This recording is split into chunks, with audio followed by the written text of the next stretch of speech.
Industrial Revolution and urban growth. The period from 1870 to 1920 witnessed Michigan's transformation from a primarily agricultural and resource extraction economy to one of America's leading industrial states.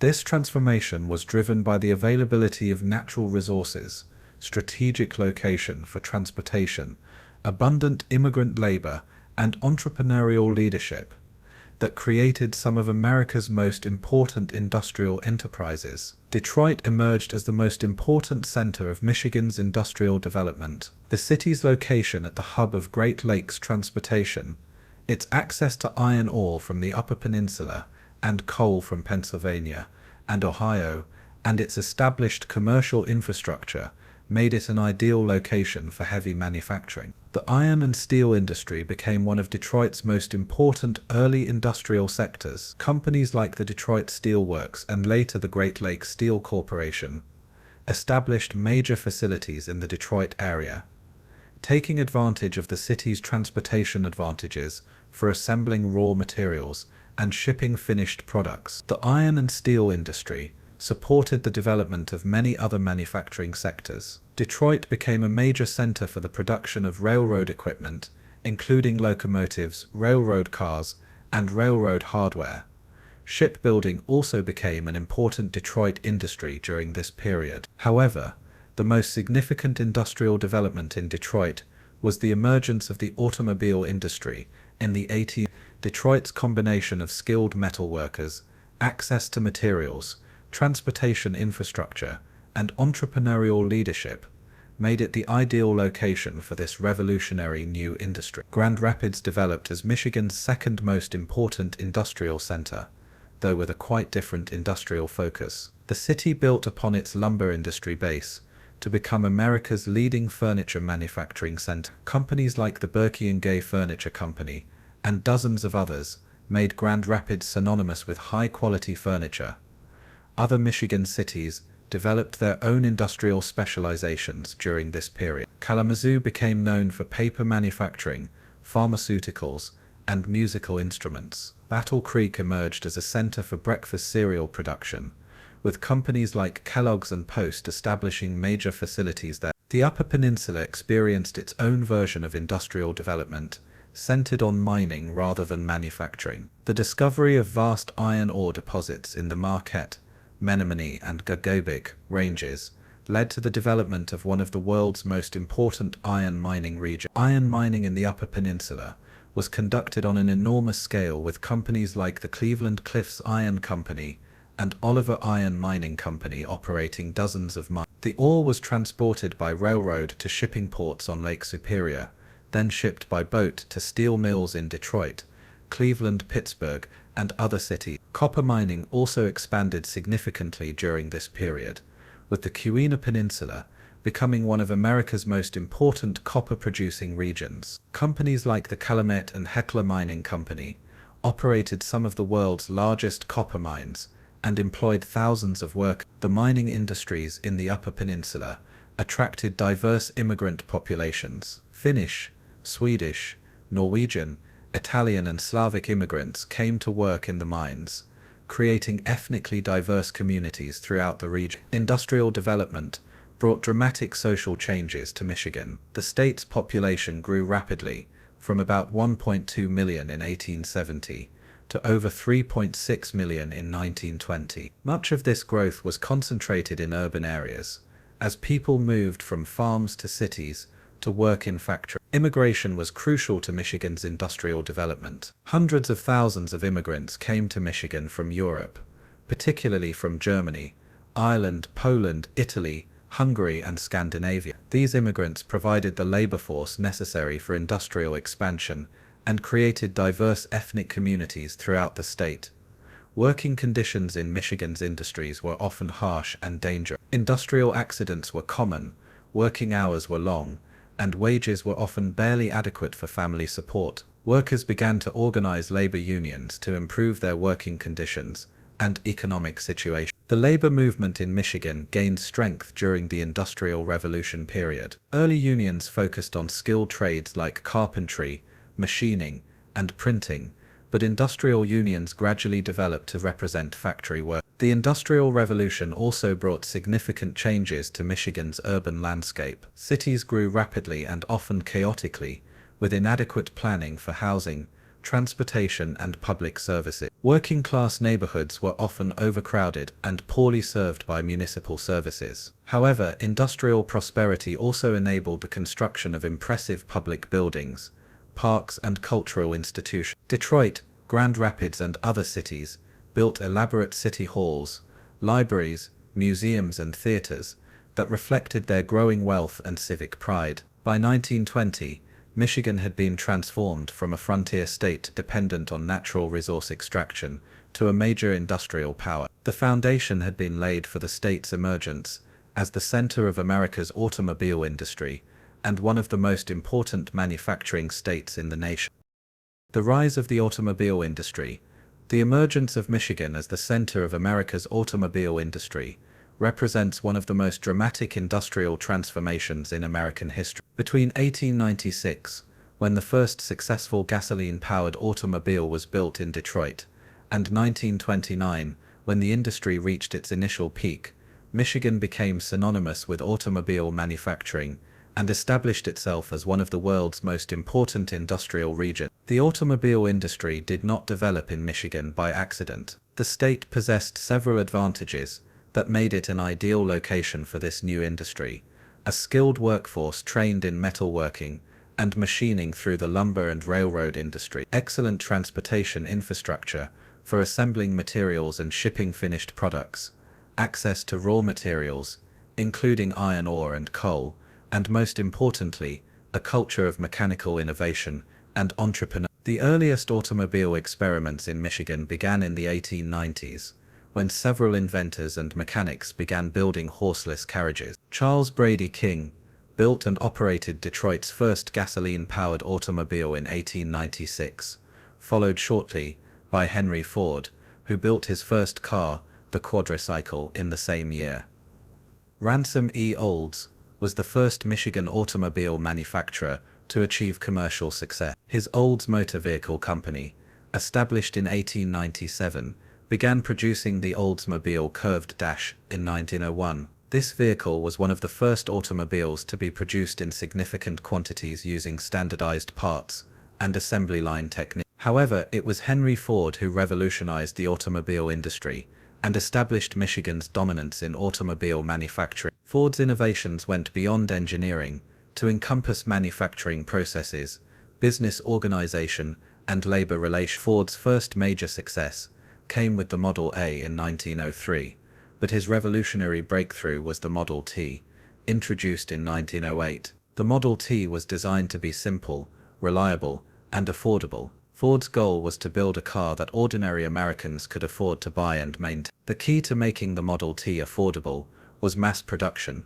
Ford developed increasingly sophisticated assembly line techniques that dramatically reduced the time and cost required to build an automobile. The Highland Park plant, which began operation in 1910, became the model for efficient manufacturing. Ford's assembly line reached its peak efficiency in 1913-1914, when the company implemented the moving assembly line. This innovation reduced the time required to assemble a Model T chassis from 12 hours to just 93 minutes. The dramatic increase in productivity allowed Ford to reduce prices while increasing wages for workers. The introduction of the $5 day in 1914 was one of Ford's most significant innovations. By doubling the wages of assembly line workers to $5 per day, Ford addressed the problems of high employee turnover and low morale while creating a consumer base for his product. Ford's success attracted competitors and suppliers to the Detroit area.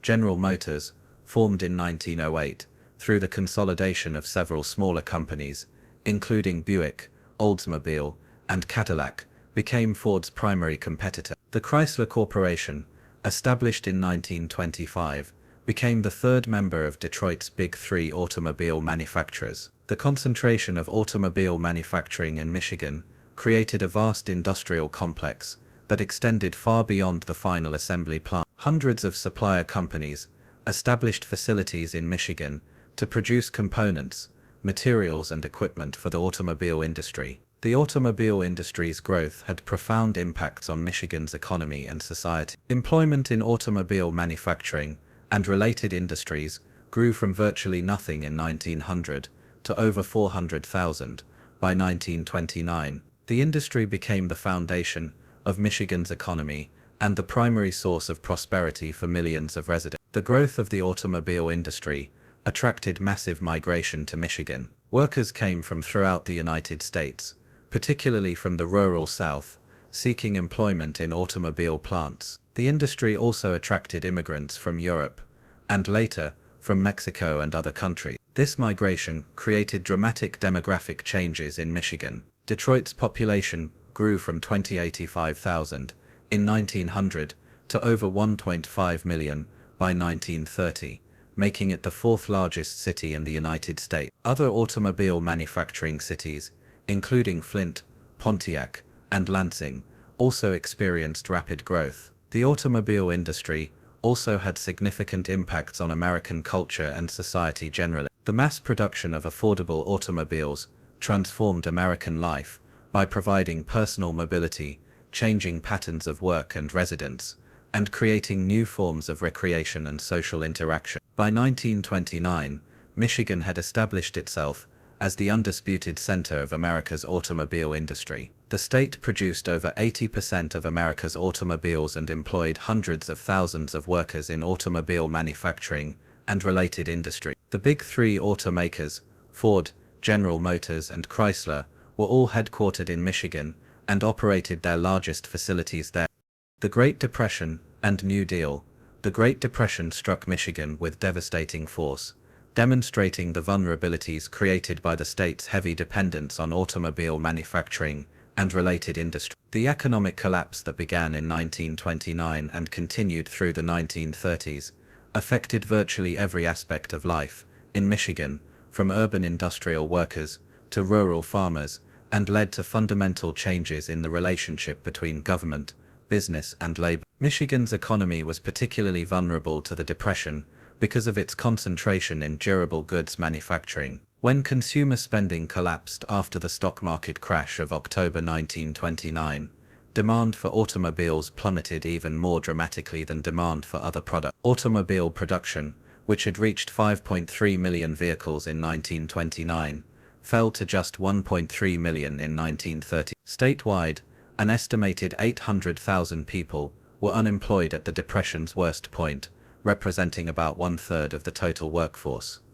The human cost of unemployment was enormous. Families lost their homes, children dropped out of school to seek work, and many people suffered from malnutrition and inadequate medical care. Soup kitchens and breadlines became common sights in Michigan cities, while homeless encampments, known as Hoovervilles, appeared in Detroit and other urban areas. The state and local governments were initially unable to provide adequate relief for the unemployed and their family. State and local revenues declined dramatically as property values fell and tax collections dropped. Many municipalities faced bankruptcy, while the state government struggled to maintain basic services. The election of Franklin Roosevelt as president in 1932 brought new hope and new approaches to dealing with the Depression. Roosevelt's New Deal programs had major impacts on Michigan, providing relief for the unemployed, supporting economic recovery, and creating new roles for government in economic and social policy. One of the first New Deal programs to affect Michigan was the Civilian Conservation Corps (CCC). The CCC employed thousands of young Michigan men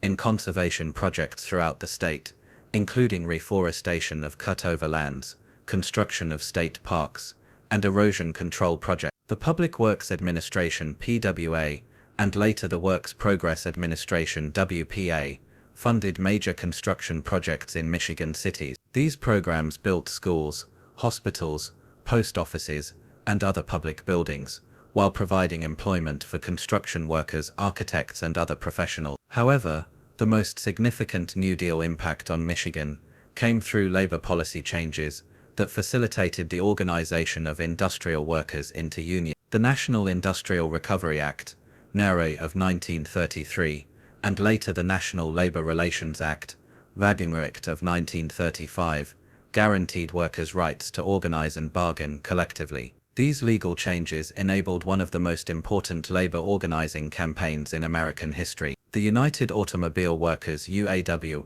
formed in 1935, launched a series of strikes and organizing drives that transformed labor relations in the automobile industry and throughout Michigan. The most dramatic moment in this organizing campaign was the Flint sit-down strike of UAW members occupied General Motors plants in Flint for 44 days, preventing the company from operating while demanding recognition of the union and improved working conditions. The sit-down strike attracted national attention and became a symbol of industrial workers' determination to organize. Despite pressure from GM and initial hostility from local authorities, the strike succeeded when GM agreed to recognize the UAW and to negotiate a contract. The success of the Flint strike led to rapid unionization throughout Michigan's automobile industry and related sectors. By 1941, the UAW had organized most automobile workers in Michigan, while other unions organized workers in steel, rubber, and other industries. Unionization brought significant improvements in wages, working conditions, and job security for Michigan workers. Union contracts established grievance procedures, seniority systems, and safety standards that protected workers from arbitrary treatment by employers. The New Deal also brought significant changes to Michigan's political landscape. The Democratic Party, which had been a minority party in Michigan since the Civil War, became the dominant political force, as workers and immigrants supported Roosevelt and his policies. World War II ultimately ended the Great Depression in Michigan, as massive federal spending for war production created full employment and prosperity. However, the Depression and New Deal years had lasting impacts on Michigan's political, economic, and social development. World War II and the arsenal of democracy. World War II transformed Michigan from a depression-ravaged state into the arsenal of democracy, demonstrating the remarkable capacity of American industry to meet the challenges of global warfare. Michigan's transformation during the war years was unprecedented in scale and speed, fundamentally altering the state's economy, society, and position within the nation. When the United States entered World War II, following the attack on Pearl Harbor in December 1941, Michigan was uniquely positioned to play a crucial role in the war effort. The state's massive automobile manufacturing capacity, skilled industrial workforce, and established supply networks could be rapidly converted to military production. President Franklin Roosevelt's call for America to become the arsenal of democracy found its most complete fulfillment in Michigan. The state's automobile companies, led by General Motors, Ford, and Chrysler, undertook massive conversion programs that transformed their facilities from automobile production to military equipment manufacture. Ford's Willow Run plant, built specifically for military production, became the largest manufacturing facility in the world under one roof. The plant produced B-24 Liberator bombers on an assembly line, applying automobile mass production techniques to aircraft manufacture. At its peak, Willow Run was producing one bomber every hour. General Motors converted its facilities to produce a vast array of military equipment, including tanks, aircraft engines, ammunition, and naval equipment. The company's tank production program alone manufactured over 40,000 tanks and other armored vehicles during the war, making GM one of the world's largest military vehicle producers. Chrysler Corporation established major military production operations, including the Detroit Tank Arsenal, which produced M1 tanks, and various facilities manufacturing aircraft engines and other military equipment. The wartime production program created unprecedented demand for labor in Michigan. The state's unemployment, which had remained high throughout the 1930s, virtually disappeared as factories operated around the clock to meet military production quotas. By 1943, Michigan had achieved full employment, with many industries facing severe labor shortages. To meet labor demand, Michigan attracted workers from throughout the United States. The most significant migration came from the American South, particularly from African American communities, seeking economic opportunities in northern industrial cities. This great migration brought hundreds of thousands of African Americans to Michigan during the night. Women also entered the industrial workforce in unprecedented numbers during the war. Rosie the Riveter became a symbol of women's contribution to the war effort, and Michigan factories employed hundreds of thousands of women in jobs previously reserved for men. The rapid expansion of the workforce created severe housing shortages in Michigan's industrial cities. Detroit's population grew by over 300,000 during the war years, straining the city's housing stock and public services. The federal government built emergency housing projects, while private developers constructed new neighborhoods to accommodate defense workers. The economic impact of war production was transformative. Michigan's industrial output increased by over 300% between 1940 and 1945, while employment in manufacturing more than doubled. Personal incomes rose dramatically as workers earned overtime pay and women entered the workforce in unprecedented numbers. Michigan's contributions to the war effort extended beyond industrial production. The state provided over 650,000 military personnel, representing about 15% of the state's population. Michigan men and women served in all branches of the military and in all theaters of the war. The home front in Michigan was thoroughly mobilized for the war effort.